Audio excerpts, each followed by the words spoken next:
আমাদের এই কর্মসূচি ত্যাগীদের পক্ষে বিগত বিগত 17 বছর থেকে যাকে রাজপথে পাইনি, সংস্কারবাদী ছিল, যে দল ভাঙ্গার সাথে জড়িত ছিল, তেমনই একজন লোককে মনোনয়ন দিয়েছে। এই মনোনয়ন আমরা পুনর্বিবেচনার জন্য এবং পরিবর্তনের জন্য আমাদের এই আজকের এই মিছিল, বিক্ষোভ মিছিল এবং সমাবেশ, এই কারণে আমরা আজকে এখানে সবাই একত্রিত হয়েছি।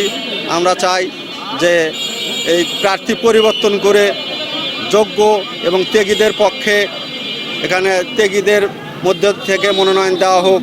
ফারুক কবির আহমেদ, আমিনুল ইসলাম সহ আরও যারা ত্যাগী আছে, ফারুক ভাই, থানা বিএনপির আহ্বায়ক ফারুক সাহেব, এদের মধ্যে যে কাউরে আমরা মনোনয়ন দিলে আমরা তাকে ইনশাল্লাহ ব্যাপক ভোটে বিজয়ী করব।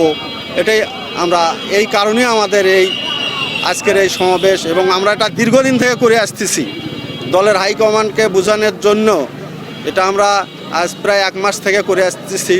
আর যে নমিনিকে দেওয়া হয়েছে সেই নমিনি জনগণের সাথে সম্পৃক্ততা নাই, সে থাকে মালয়েশিয়ায়, মাঝে মধ্যে ঢাকায় আসে।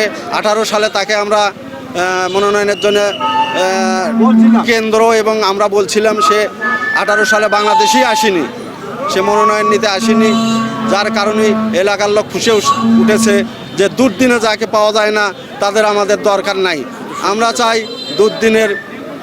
দুর্দিনের নেতা। এটার মূল উদ্দেশ্য এবং লক্ষ্য হলো যে বিগত 17 বছরে যে মাঠে ছিল না, 18 সালে যাকে নমিনেশন দেওয়ার জন্য দল ডাকছে সে আসেনি, বিএনপির দুর্দিনে তারা আসেনি, আজকে আসে সে নমিনেশন নিছে। আমরা এটা মানি না। তার কারণ হলো এই যে গোবিন্দগঞ্জের মাটি বিএনপির ঘাঁটি, আমরা দেখে শুনে গোবিন্দগঞ্জের মাটিতে এই ধানের শীষ পরাজয় হোক, এটা আমরা মানিয়ে নিতে পারবো না। এই জন্য আজকে আমরা এই আমাদের কেন্দ্র কমিটির কাছে আমাদের মহান নেতা তারেক রহমানকে আমরা জানানোর জন্য এখানে সবাই একত্রিত হয়েছি যে আমাদের যে নমিনি দেওয়া হয়েছে, এই নমিনি আমাদের গোবিন্দগঞ্জের ধানের শীষের রেজাল্ট করতে পারবে না। আমাদের নমিনি পরিবর্তন করে গততে যারা এই 17 বছরে হামলা শিকার হয়েছে, কেসের শিকার হয়েছে, জেল জুলুমের শিকার হয়েছে, সেই নেতাদের ভিতর থেকে এই নমিনেশন দেওয়া হোক। আমাদের ভারপ্রাপ্ত চেয়ারম্যানের কাছে আমরা অনুরোধ রাখবো, যেহেতু গোবিন্দগঞ্জ সংসদীয় আসনটি আমাদের ধানের শীষের আসন, আমাদের এখানকার সম্ভাব্য আসন, আমরা চাই ধানের শীষের নমিনি হবে যারা দীর্ঘ 18 বছর জেল জুলুম মামলার সাথে জড়িত ছিল, তারা আসামি হবে। যারা বিদেশে এসির মধ্যে ছিল সেই নমিনি আমরা মেনে নেব না।